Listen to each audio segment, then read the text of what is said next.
Hello po mga kapraps. Pupuntahan natin ngayon ang isang property na for sale dito sa bayan ng Magdalena, Laguna. Bali ito yung Barangay Road mga kapraps. Ang direksyon na to papunta po ito sa town proper ng pwedeng dumaan dito puntang Santa Cruz, Pila, papuntang Nagcarlan. Ang labas kasi nito ay barangay po na sakop ng Nagcarlan mga kapraps.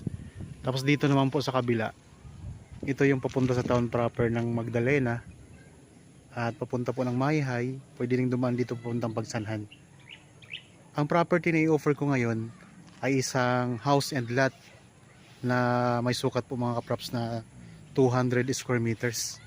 Subdivided lot po yun, tapos tinayuan ng bahay at gusto nang ibenta ng may-ari mga kaprops yung property. So ito yung kalsada mga kaprops. Ang kalsada po mga kaprops na dadaanan natin ay hindi pa sementado. Pero kasya na po dito ang sasakyan. Kailangan lang tabasan ng konti para hindi sagabal sa sasakyan mga kapraps. Ang distansya ng property na pupuntahan natin mula doon sa kalsada na sementado ay nasa 100 meters lang po. So mga ganun lang mga kapraps, more or less 100 meters lang. Meron na rin ditong mga kapitbahay na katabi. So kagaya po nito, kapitbahay nyo po yan. Marami rin po ditong mga nakabili ng lote mga kapraps, hindi pa lang nila tinatayuan ng bahay. Tapos ayan, may kapitbahay din kayo dito. Yung property na i-offer ko, yun po, yun mga kapraps. Oh. Mayroon na siyang bagong gawa na bahay. Mamaya ipakita ko sa inyo ang buong bahay. Meron yan 2 kwarto eh. So ito yung dadaanan papunta doon sa bahay mga kapraps. 4 meters ang lapad ng daanan dito ng kalsada. Tabing kalsada lang din naman po itong property. So hindi pa nga lang po talaga sementado siya. Pero mga ilang ano lang, sementado na po yan. At likod po ito ng isang subdivision dito sa Barangay Buena Vista kasi ito nasa sakop mga kapraps eh. Itong property na to. Nasa likod po siya ng subdivision na kasi yan. Tapos ito yung property natin. Ang floor area nito ay 60 square meters. Tapos ang lupa, nabanggit ko naman 200 square meters mula dito mga kapraps ang boundary ng lupa. Tapos ito po, ito ay kalsada na to. Bali, ito yung kalsada nitong subdivided lot. Tapos ang boundary nito mga kaprops, ito na. Meron na tong muhon. Saan ka muhon dito Kuya Chris? Ayun po. Dalawa yan to, 200. Ayun, ito palang muhon mga kaprops. Diretso dito. So bali 200 square meters na to. Ayun oh. So ayan po ang boundary yung nasa paa ni Kuya Chris. Yan. Tapos ito yan.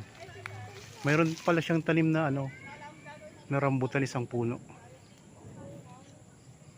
Tapos sa likod nito may bakod siya ng subdivision. Kaya dito lang tayo magpapabakod sa gilid at saka sa harapan itong bahay. Yan. Ito yung palibot ng bahay. Pakita ko lang muna. Ilang taon pa lang tong bahay? 1 taon. So 1 taon lang daw po itong bahay mga kapraps na nagawa. I-finish na lang po. Yan. Sliding window. Ito yung sliding window yung mga bintana yan. Ito yung likod ng bahay mga kapraps. Yan. Ito yung subdivision.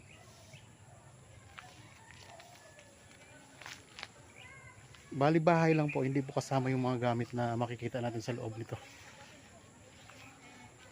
Kagaya yan, mayroon na rin lote dyan, may nakabili na rin yan na may bakod na. Dito merong dito. Merong terrace na na maliit. Yan.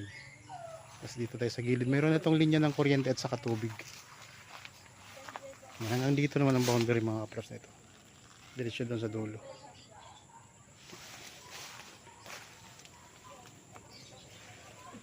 Nilagyan nila ng trapal para di mainit. Tara, pasok tayo sa loob ng bahay mga kapraps. Meron na rin yung mga grills. May window grills na rin at saka dito may mga bakal na rin yan sa gilid at saka may gate na rin po tayo mga kapraps na bakal. Nakatiles na rin po mga kapraps oh. Ano na lang pintura at saka finish na lang ng iba. Ng ibang mga bahagi nito. Yan, ito yung balkonahe nila dito. Tapos pagpasok natin, so ito yung sala. At ito naman po yun naman po ang dining area mga kapraps.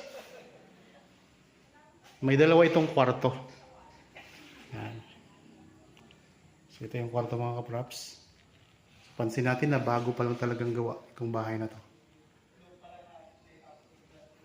Itong kwarto na to may sariling CR. Yan, ito yung CR na sarili ng kwarto.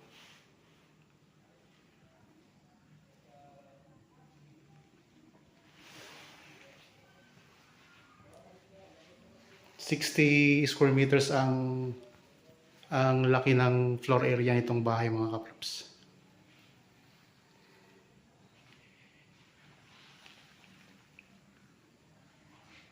Yan, kaysa may palagyan nyo lang ang design mga kapraps pag nabili nyo to.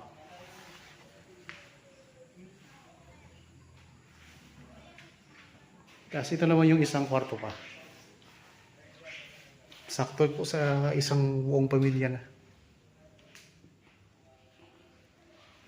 Tingnan natin yung ano. Matatanaw natin dito mula sa bintana. Yan.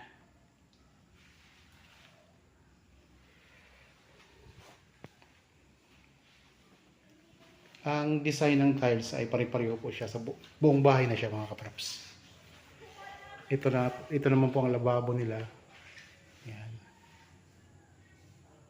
So yung isang CR mga kapraps, yung isang kwarto pala mga kapraps ay mayroong sariling CR yung kanina, yung una natin pinuntahan. Itong pangalawa ay wala siyang CR kaya ito yung gagamitin na CR. Kasi dalawa ang CR nito sa loob. Doon sa isang kwarto may CR, tapos dito po ito naman po ang nakahiwalay na CR. Yan, may linya na ng kuryente at saka tubig mga kapraps ha.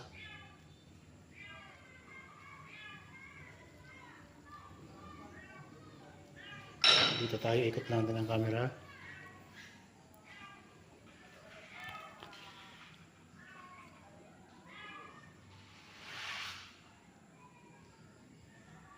Pintura at saka finish na lang ang kailangan natin dito. Tapos design ng kisame mga kapraps.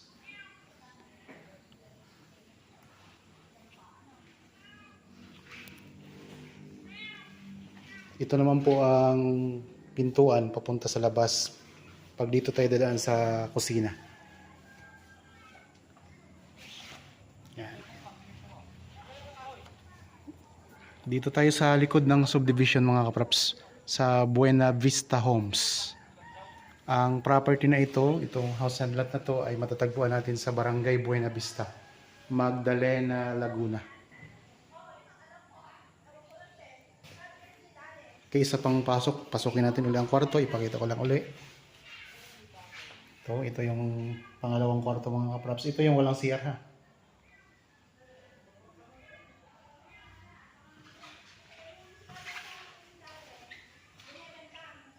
Tapos, ito naman po yung malapit sa pinto na kwarto. Ito. Yan. Ito yung may sariling CR mga kapraps.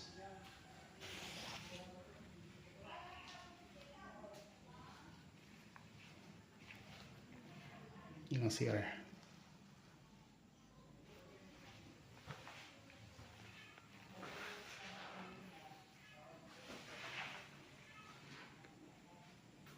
Kompleto na to sa pintuan ang bawat kwarto, tapos may mga lock na rin yung mga kapraps.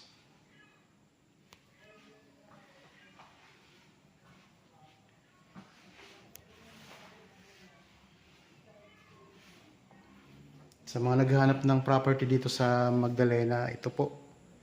Titira na lang kayo dito mga kaprops. Konting ayos na lang para mas gumanla itong property na to. Ito yung bintana sa harapan. So may balkonahe mga kaprops. Tapos ito naman yung kabilang bintana. Okay, balik na tayo dito sa labas. Yan ang Poso Negro naman mga kaprops. Dito mayroon pa kayong space pwede nyo pang i-extend o kay parking area. Pwede dito. Itong lugar na to. Yan. Kasi 60 square meters lang naman to ang floor area ng bahay. So medyo malawak pa po itong bakante. Yan hanggang doon mga kaprops ang bakante na to. Yan yung corner niya. Kasi ibang lote na po yan dyan eh. Yan. So yun yung pinaka boundary, yung bakod na yan. Bakod na po yan ng subdivision eh. Tapos yan, ibang lote na rin po yan. Iba lang may-ari niyan. Ito sarili, inyo na po itong puno ng ng rambutan na to.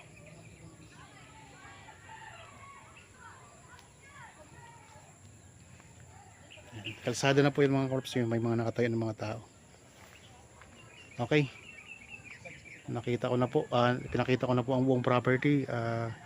Sana nagustuhan nyo po. Para sa interested, mag-schedule lang kayo o magpa-schedule kayo sa amin ng actual viewing para makita nyo ng personal itong property. Maraming salamat po mga kaprops. Para po sa mga bago pa lang sa aking channel at napadaan lang po dito sa aking channel, huwag niyo pong kalimutang mag-subscribe at pindutin na rin po ang notification bell para maging updated kayo sa mga bagong property na i-offer namin. Maraming salamat po mga kaprops. Lagi tayong mag-iingat at God bless po sa ating lahat.